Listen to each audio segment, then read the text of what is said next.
Hey, this is Shelter Group. I'm not here exploring the block today. I'm in here wanting to just throw a quick message out there. I don't know how quick, really, but I'm going to throw a message out there for this Sparklet vote about that we have an opportunity to drop now in Upland.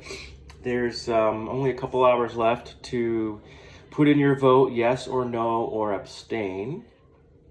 There's a couple points to the vote that they put in the app or the online version of Upland.me, play.upland.me, and then if you there's a white paper available online for you to review, which if you haven't yet, you still have time. You can review the white paper in about 30 minutes pretty thoroughly.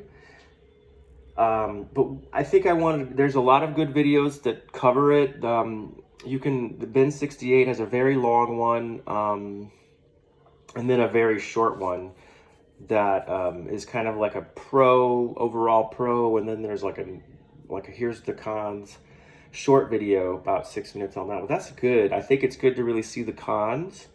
And it's good to see the pros and really think about them. The fact that the white paper can be edited, evolved, or changed is possibly a good thing. They're calling this a draft. But it's also kind of scary in that, like, the best parts of this that would prompt people to vote yes could be omitted, leaving more risk. And there is some significant risk here, especially for me, what I consider some of the risks that are enough for probably me to vote no on this one for now. I could see this kind of a thing coming back around for another vote with an edited version of this proposal. That would be good. But there's some good things to this. But I think one of the good things about it is that, like, businesses outside of Upland could buy Spark with Ethereum and have then a larger controlling share of building power in Upland, which is a big factor in the metaverse, this game space, if you will. If you can build out a community and then create a pull to it, that you can have some power. There's neighborhood rankings, there's meta ventures that have to be run through built properties that have buildings on them of certain sizes and up. There's classifications, etc. There's racing. All of those things require and or benefit from having buildings on them. You know, for example, racetracks. If you want to have a racing meta venture, you need to have an area that has a draw to it besides just the racetrack. You know, there's usually there are amenities, and you can take advantage of, if you're a meta venture, the racetrack nearby, so that you can sell more goods when people are visiting for the racing. And as the mechanics go, where you actually need to physically be present in cities to do racing in the future and move your cars around, that could happen. It's actually kind of speculated that might be required, but it is implied, something like that is implied in the white paper here about on the Spark roadmap, about powering cars with Spark, which is why it's speculated. We've heard about it before. We think it's possible that it will happen. People have purchased properties in certain areas heavily because of the possibility that cars would be powered by Spark or some way you'd have to move around in your vehicles instead of just sends. So that's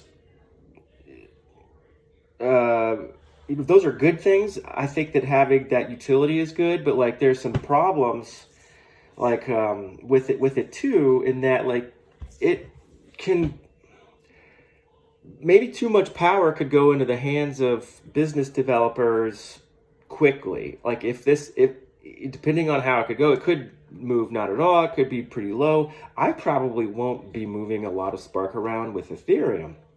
I don't really trade crypto. I didn't get involved with Upland as a crypto trader. or even even minor investor. I have small crypto that I use through like walking apps or something, and then UpX is crypto to me, essentially. An in-game token. I have Pi, I mine, um, I bought a little bit of Wax and a little bit of Ethereum kind of after I was involved in Upland in order to buy some other third-party NFTs. I also have a Helix property I bought in Ethereum as well. So, but that's it, really. Like, I wish I had a lot more. But all that to say, like, it doesn't attract me. Like, this isn't a big factor for me as a participant in Upland. And in fact, for me, like, I had, probably not, I don't think I'd heard of Decentraland. Maybe I had, I had no understanding of what it was. The Sandbox, no understanding what it was until I was involved in Upland. And I think that's a selling point for Upland. It's not tied to a crypto space market. It's outside of that.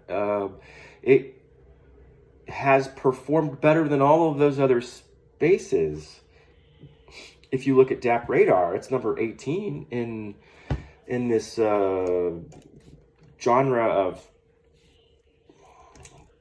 NFT trading space. Number 15 on that, or 18, I mean. And there's only a few others, like Alien Worlds, Sweat, Walking App is number 3. So I just downloaded that to try to see what I can get out of that one. And Sweat Economy, it's called. That one's positive. Like, there's a lot of these things that are negative because of our bear market in the world. And I think Upland is trying to figure out how can we protect. I mean, I don't know if this is from a position of worry that they need more investment, and that maybe getting some additional investment with Ethereum or crypto tokens will be a good idea because people are not putting in as much USD as they were. Certainly not through Upland's store.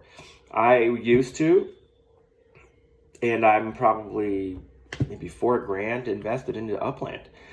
But I, learned that I needed to buy people's properties in USD at a discount from mint price in order to grow my account more efficiently. And I recommend anyone does that, which does affect how much money is going into Upland. Now, they like the fact that they're earning taxes on that. That's still good. They're not mad about it. That's how they set it up. And they know or planned for more and more of a percentage of people to buy into Upland that way. But I'm guessing that there's a lack of dollar investment from the average players currently.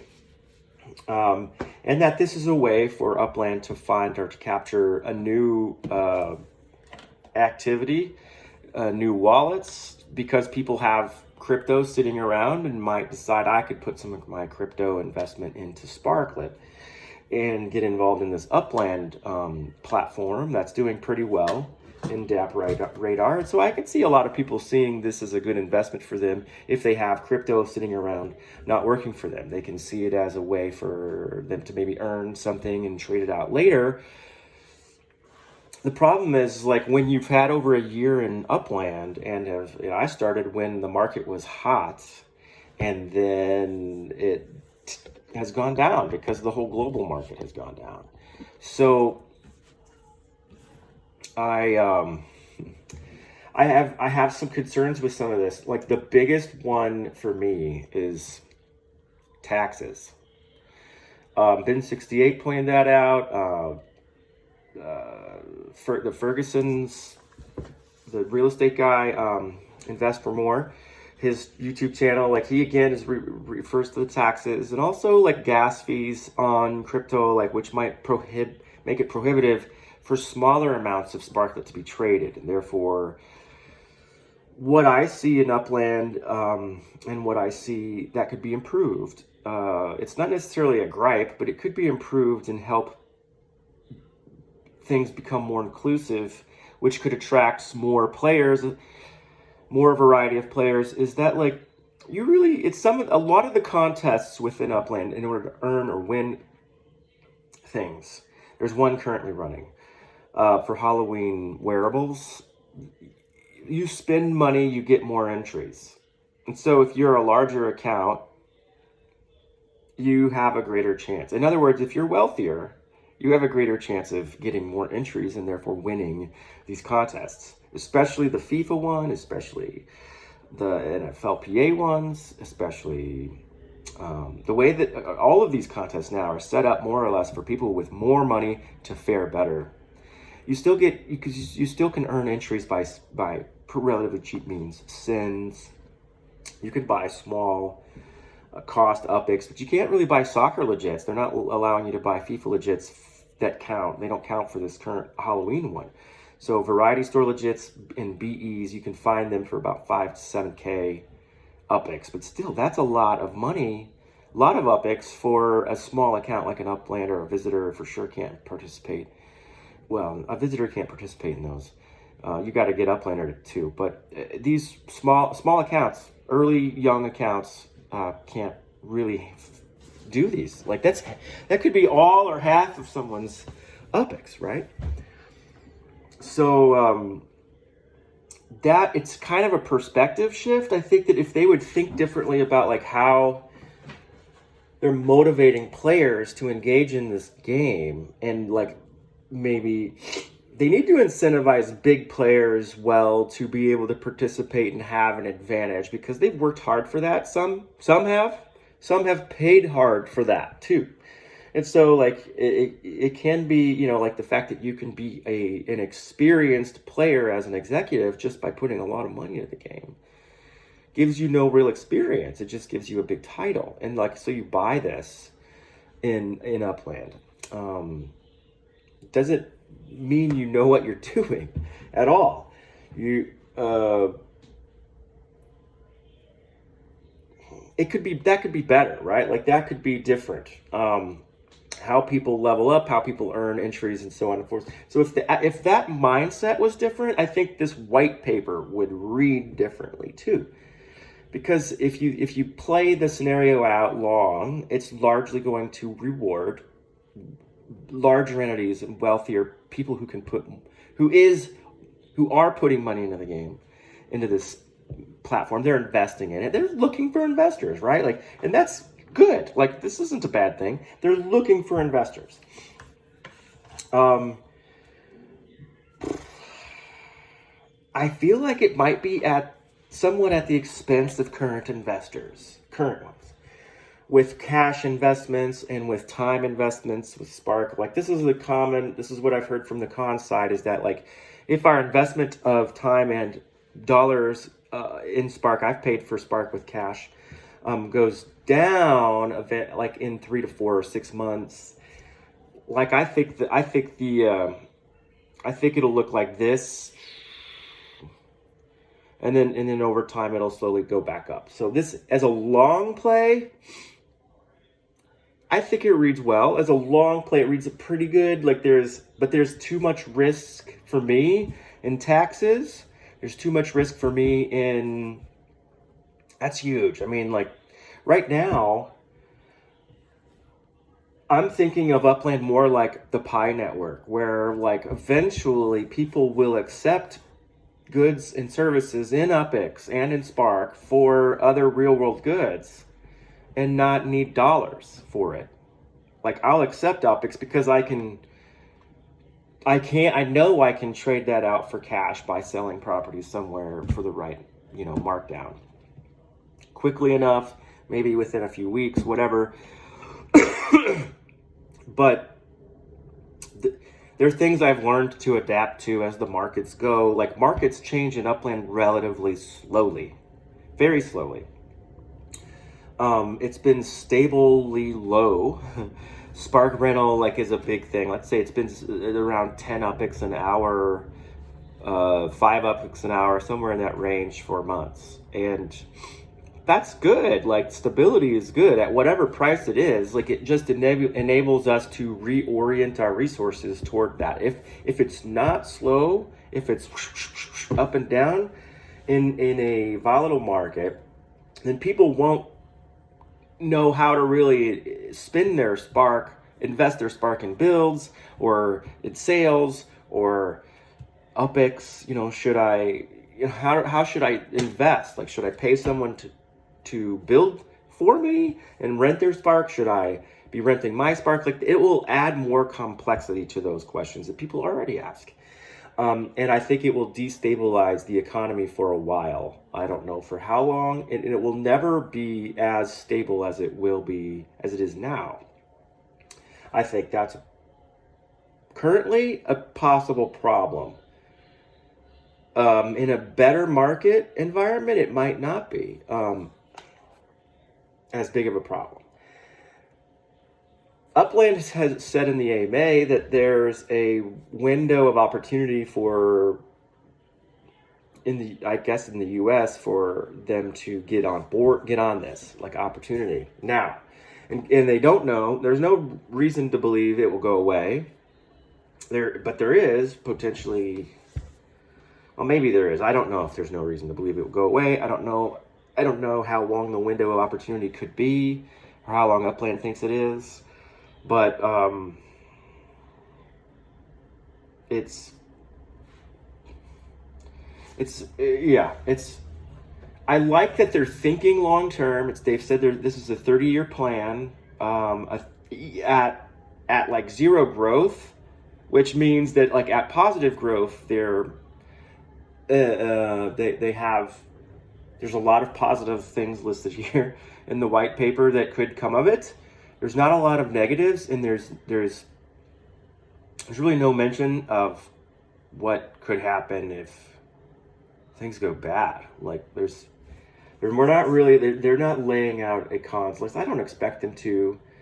They did have a Q&A. They have a kind of an open question forum on Reddit right now too, which I have not looked at, but they do say that this will be implemented and rolled out rather slowly. I think that's meant to sort of make us feel good. They talk about the supply, all of that stuff, and that they can adjust for values with how long it takes to build things and how much it will cost, or how much spark it will take to power your car, and how much spark it will cost in order to, you'll have to spend. And I've heard people talk about it as if burning, but I don't think it's not reading like it's burning your spark. It's reading like it will be transferred to like an Upland bank account holding spark, a holding account for spark, which would likely be sold back to the community at some point in the future after they accumulate a certain percentage of spark, of the spark from community members that way, for the purpose of making legits. So I'm guessing that will recirculate someday, whether it be laundered or burned and then reintroduced, because they can print more, it seems, inside Upland, but not outside Upland, according to the paper. So, no, I guess there's 1 million spark that we minted in Upland. I'm wrong on that. Let me say there's a finite supply of 1 billion sparklet and 1 million spark. Billion sparklet on the Ethereum network and 1 million spark on EOS inside Upland. Both two different pools of spark. We also, I'm assuming the Ethereum bridge is in and out. It's not exactly clearly stated. I think it's assumed. And so that should be cleared up very clearly, and how that would work very clearly. Two, I think that where the trading would take place is important too. I think it just seems a little bit wishful thinking, somewhat. And I think all this business stuff is a little bit risk. I mean, they're trying to take a risk here. I mean, imagine being them, wondering if we're giving up too much control to the public buying sector on this. But they've always talked about supply and demand being a driver of the game, of it being an open, more or less, plan, and decentralization is a part of their plan. So this is moving toward it. They're trying to stick with their guns on their overall roadmap for Upland. Um, there's a concern about treasure hunting, what that will look like. They kind of talk about it in the AMA as if it would still exist.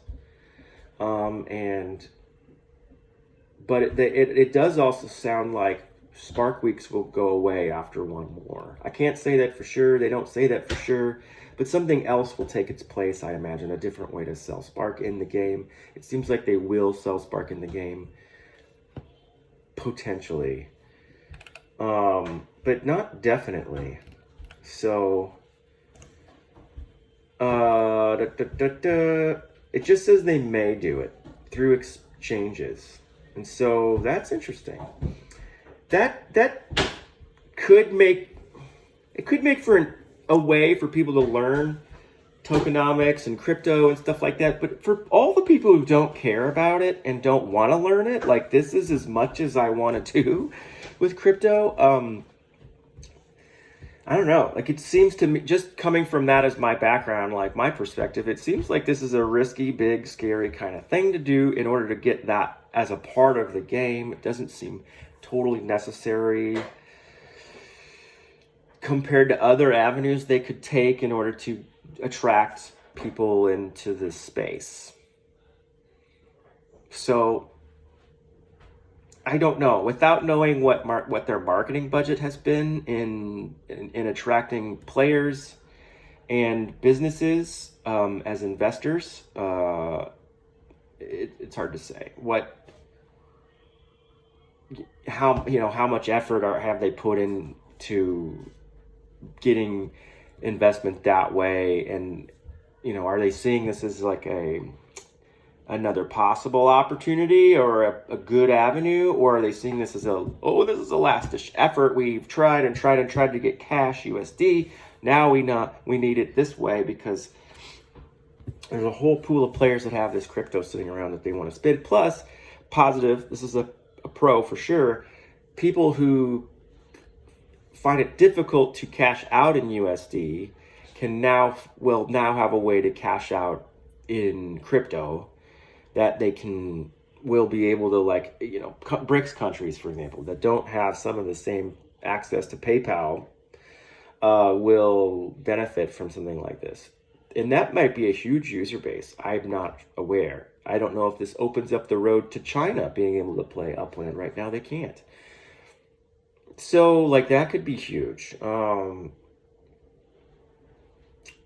don't know. So those are big things to consider as far as attracting players, but how much it affects my game strategy for sure. I'll have to adapt something. I might think I need to prepare now. Should I be building now or should I stop entirely? Could it be way more affordable to build later if I hold off, or should I just be building like crazy right now because things are going to change? I think it's too unknown to know. And my prediction, along with most other people's, is that initially the price will go up through some speculative buying, and then the price will go down quite a bit as people try to dump those speculators that don't really want Spark for its utility, but want to make money. And then there's going to be a bunch of people who have been in Upland and have an account, have gotten tired of it or disillusioned, or for whatever reason they want to get out. They'll see this as a great opportunity to sell out and make a ton of money, which is fine. I think other people will buy that Spark and then come into the game, or will become much bigger players as a result of it. So nothing wrong with that. I think that's good. This video is approaching 25 minutes, so I'm going to end it, and as I'm being called to help my son. So I'm going to vote no for now. I think this could be tweaked, and I think that voting no would allow Upland to hear from the community. We are saying no to this version of this. I don't think we're saying no to this ever.